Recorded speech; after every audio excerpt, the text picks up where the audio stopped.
Buen día, en esta ocasión nos toca como grupo hablar sobre el tema Proyecto Abierto de Seguridad de Aplicaciones Web.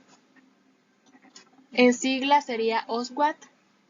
Muy bien, vamos a empezar.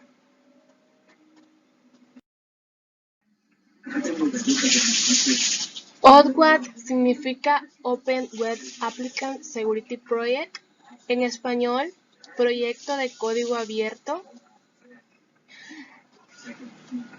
Se usa para la comunidad en línea que produce artículos, metodologías, documentación, herramientas y tecnologías en el campo de la seguridad de aplicaciones web. En otras palabras, está dedicado a determinar y combatir las causas que hacen que el software sea inseguro. Es un nuevo tipo de entidad en el mercado de seguridad informática. Recomienda enfocar la seguridad de aplicaciones informáticas considerando todas sus dimensiones, personas, procesos y tecnologías.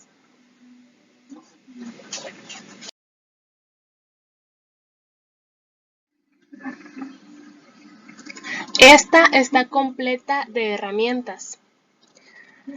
Las actuales en este año 2020 son las siguientes: inyección, autenticación rota, exposición de datos sensibles, entidades externas, XML, control de acceso roto, configuraciones incorrectas de seguridad, secuencias de comandos entre sitios, deserialización insegura, usar componentes con vulnerabilidades conocidas, registro y monitoreo insuficientes. La importancia de estas está ya que en la actualidad cada día hay más software en más dispositivos y la tendencia está a la alza. Esto incrementa el riesgo de liberar programas vulnerables a ataques cada vez más elevados. Es importante descubrir la manera de desarrollar software de manera ágil sin comprometer la seguridad de la información de los usuarios e instituciones. Cada una de estas herramientas nos ayuda con las vulnerabilidades de las páginas web.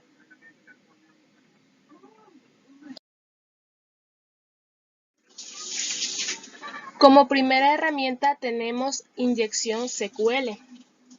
Esta es una herramienta de código que ocurre cuando un atacante envía datos no válidos a la aplicación web con la intención de que haga algo para lo que la aplicación no fue diseñada o programada. Quizás el ejemplo más común en torno a esta vulnerabilidad de seguridad es la consulta SQL, que consume datos que no son de confianza.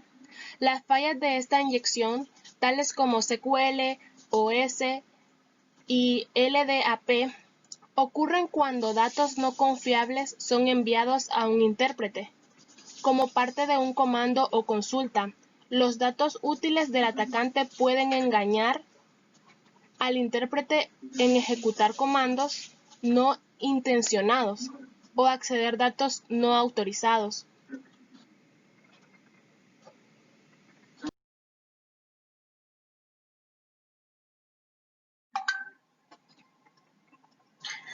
Autenticación rota. Una vulnerabilidad de la autenticación rota puede permitir que un ataque use métodos manuales u automáticos para intentar obtener el control de cualquier cuenta que desee un sistema, o peor aún, para obtener un control completo sobre un sistema.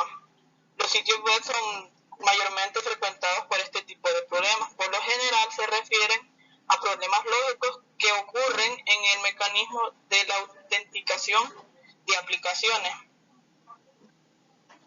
Bien.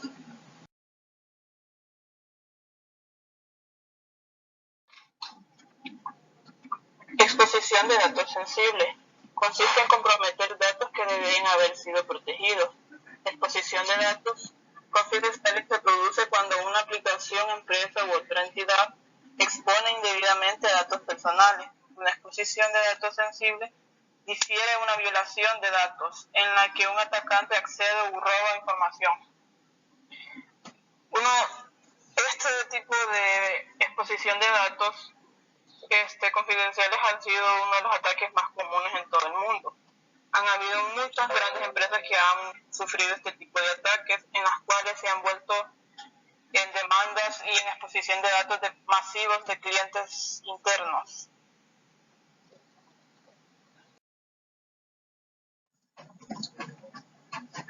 Propiedades externas XML. Esta vulnerabilidad permite a un atacante interferir con el procesamiento de datos XML de una aplicación. A menudo permite que un atacante vea archivos en el sistema de archivos del servidor de aplicaciones. Además, le permite interactuar con cualquier sistema de backend o externo al que la aplicación pueda acceder.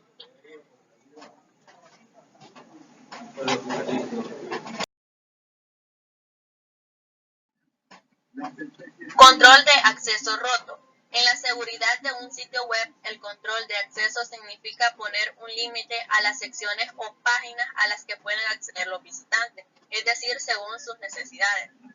Las fallas generalmente conducen a la divulgación de información no autorizada, la modificación o destrucción de todos los datos. Asimismo, la realización de una función comercial fuera de los límites del usuario, es decir, que en estos casos las reglas de control de acceso se insertan en varias ubicaciones de todo el código y en las carpetas del archivo.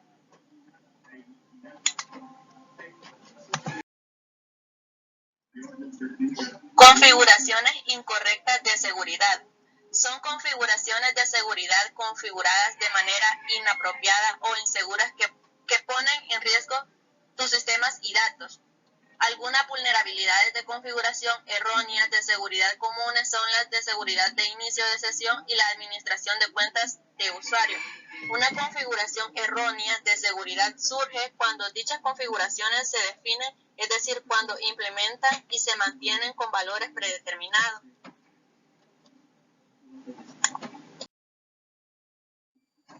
Secuencias de comandos entre sitios.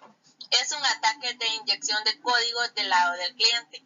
El atacante quiere ejecutar scripts maliciosos en un navegador web de la víctima al incluir código malicioso en una página web o aplicación web legítima. Los riesgos detrás de XSS es que permite un atacante inyectar contenido en un sitio web y modificar como se muestra, lo que obliga al navegador de la víctima a ejecutar el código proporcionado por el atacante mientras carga la página. Es decir, que son un tipo de vulnerabilidad de los sitios web. Esto permite que los atacantes coloquen las secuencias de comandos en página web y la aplicación de confianza que a su vez instalen malware en los navegadores web de usuario.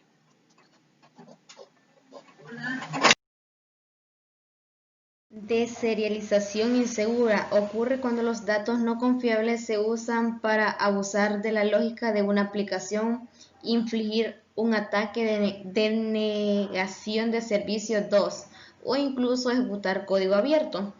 Para entender mejor qué es una deserialización insegura, podemos mencionar que una deserialización es el proceso de traducir estructuras de datos o estados de objeto a un formato que puede almacenarse y reconstruirse posteriormente.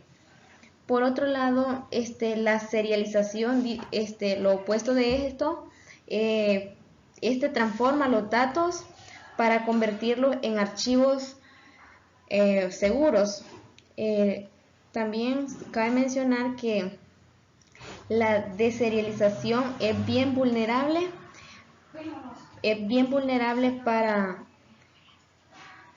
para cuando los datos no son confiables. Eso es básicamente la deserialización insegura, o sea, algo que no es seguro, algo que es fácil de manipular por los DNS o los DOS, perdón.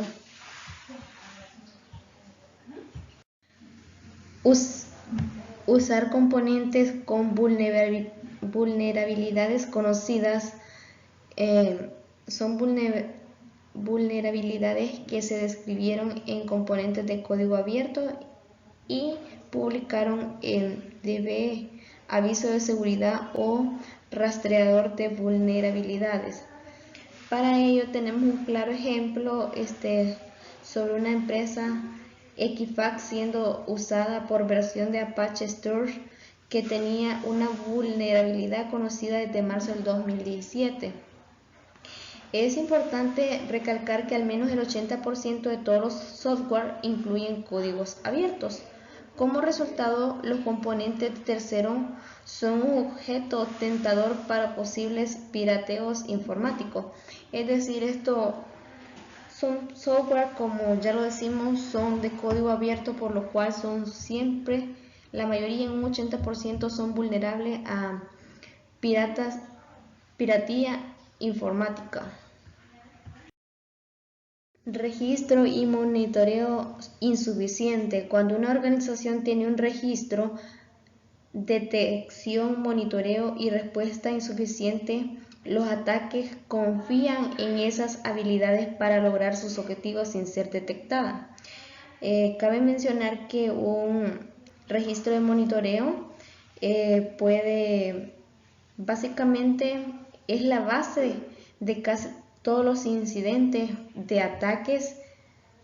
Confían en falta de, o sea, los ataques se hacen por falta de monitoreo, y obviamente la respuesta será lograr sin ser detectados. Eso es básicamente un registro de monitoreo. O sea, son algo que si no se monitorea son insuficientes y por lo tanto son vulnerables para los ataques.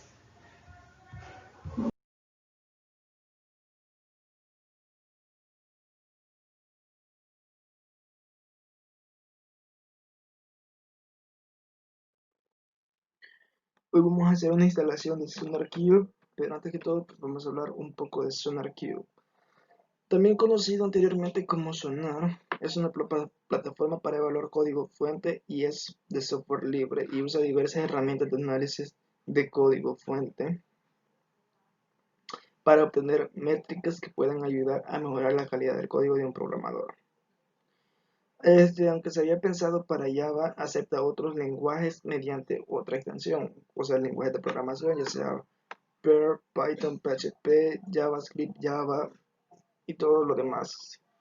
Entonces, para la instalación nos dirigimos a su página oficial, que es SonarQube, y nos vamos a la parte de descarga y nos dirigimos en Debian Community. Bueno, en este paso entonces, nos vamos a descargar la versión Community.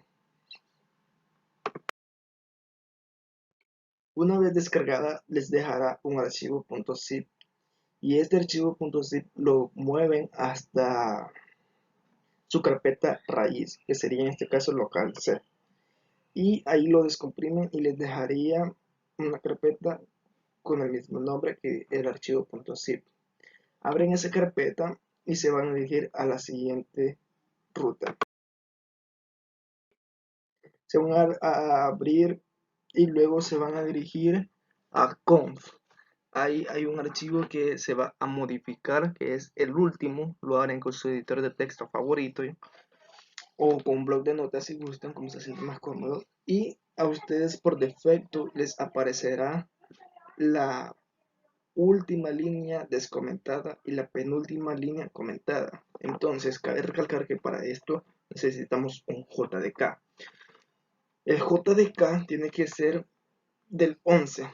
No puede ser superior porque a veces no hay como una versión estable para esos JDK y tienden a ser un poco más problemático a la hora de trabajarlos. Entonces te recomiendo trabajar con un JDK 11. Y en la penúltima línea borran el comentario y borran la ruta que les aparece por defecto y ponen su ruta donde se aparece, donde está instalado el JDK, que normalmente pues se instala en Program File, les deja una carpeta Java y luego les deja otra carpeta Java que es la del JDK, y al final entran a la carpeta bin y ponen Java y la extensión .exe, que es el instalador.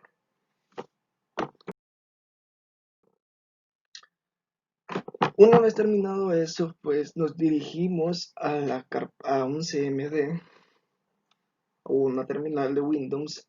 En este caso yo lo hice con el CMD y lo ejecutamos con permisos de administrador. Estando ahí, pues nos dirigimos a nuestra carpeta raíz, que es C, y entramos a nuestra carpeta SonarQube.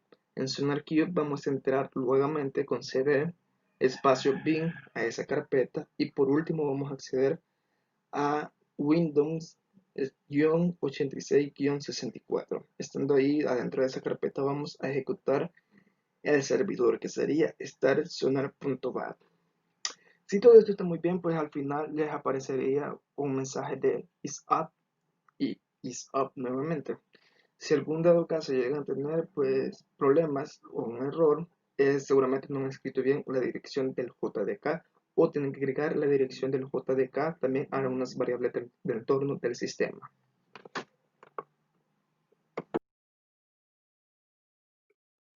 Luego que todo esto está terminado, nos dirigimos a un browser y escribimos localhost 9000, localhost 2.9000, y nos aparecería este mensaje: SonarQube está activo.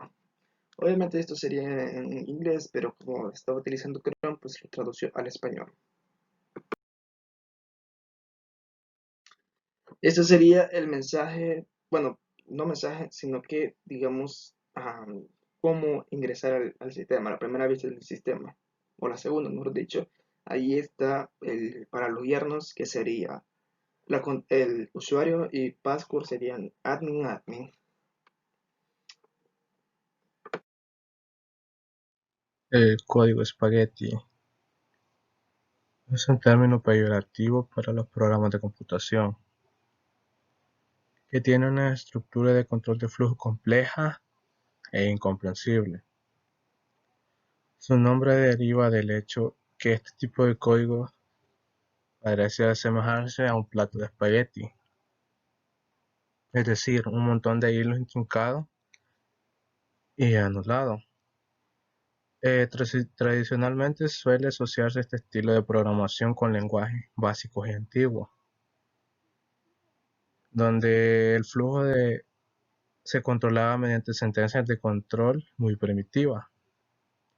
En este caso, nuestro proyecto de sistema de monitoreo escolar presenta problemas de código espagueti, ya que es bastante complejo y al verlo no está muy ordenado. Esto para otras personas sería difícil de entender, o para otro programador, por la complejidad que el código muestra. Tal vez se vea como un solo nudo, pero para el programador que lo desarrolló, el código es entendible. ¿Cómo podríamos solucionar este problema de código espagueti? La única manera sería tratar de ordenar un poco el código, ya que si por error movemos algo del código y lo dañamos, esto sería un problema para la persona que lo desarrolló. Por ende, pienso que lo más factible en este caso sería comentar parte del código para que éste sea más entendible, es decir, como las líneas más importantes del código, para que el código sea más entendible. Bien, primeramente, buenas tardes. Yo hablaría un poco acerca de los estándares de programación, que sería los que se siguen y cuáles se están cumpliendo según el análisis realizado, en este caso en nuestro proyecto, ¿verdad? Como primera parte sería el PCR0, que es obsoleto, estándar de autocarga de clase.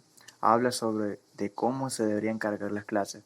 Bueno, primeramente este PCR-0 pues lo estamos aplicando nosotros en nuestro proyecto, ya que hablas acerca de los namespace que tienen que tener los nombres o ya sea las clases o variables que nosotros declaramos, por lo cual nosotros lo estamos cumpliendo de acuerdo a este estándar. También menciona que los nombres de los namespace o clases deben ser separados por guiones, o los nombres de namespace o clases deben ser ordenados alfabéticamente, lo cual nosotros lo estamos haciendo de la manera correcta. Igualmente todos los archivos llevan una extensión .php. Continuando con el PCR-1, habla acerca de la codificación estándar básica, hablando sobre cómo se deberían cargar las clases. En ese apartado nosotros con el único que cumplimos es el cual todos los ficheros deben tener codificación UTF-8, es el único que nosotros cumplimos, ya que los demás mencionan acerca de las clases, y lo cual nuestro proyecto no está basado en clases, no las hemos utilizado, sin embargo estamos utilizando PHP puro. En el PCR2 habla acerca de guía de estilos de codificación, es un poco acerca de la extensión del PCR1. No se debe usar tabulaciones, lo cual nosotros no estamos utilizando tabulaciones, sin embargo sí estamos cumpliendo con lo que dice se deben usar 4 espacios por indentación, lo cual lo estamos haciendo de manera correcta. También no poseemos un límite obligatorio para la longitud de las líneas, aunque lo ideal dice es que midan 80 columnas o menos y se considera error de estilo sobrepasar las 122. Por lo tanto, nosotros estamos entre ese límite, ¿verdad? Menciono un poco al final acerca de los paréntesis de apertura de la estructura de control, no debe tener espacio después de él, por lo tanto nosotros lo estamos haciendo de igual manera, nuestro código pues no presenta nada de espacio después de los paréntesis de cierre. En el PCR3 dice interfaz de log, no hay mucha información sobre este estándar, más sin embargo se refiere pues a las interfaces de logueo, a la cual nosotros accedemos directamente cuando nos logueamos en nuestro proyecto. En el PCR4 dice estándar de autocarga de clase. Ese estándar nosotros no lo poseemos, mas sin embargo, ¿verdad? Es necesario hablar un poco de ello. En el PCR4, estándar de autocarga de clase, como le había dicho, nosotros no estamos utilizando ninguna clase y estamos trabajando directamente de PHP puro con ayuda un poco de GitLab. En el PCR4 dice que el autocarga de clases, muchos frameworks lo poseen y estas clases existen y adoptan este tipo de estándar para realizar la autocarga de clase. Es muy importante estos tipos de autocarga de clase, ¿verdad? Para facilitar el trabajo y que sea de manera más rápida. Muchos frameworks lo están utilizando y sería muy importante, ¿verdad? Que lo adaptáramos, mas sin embargo nuestro proyecto no se basa en clases, pero sería una buena opción. Y prácticamente esa sería mi participación y muchas gracias por la atención prestada.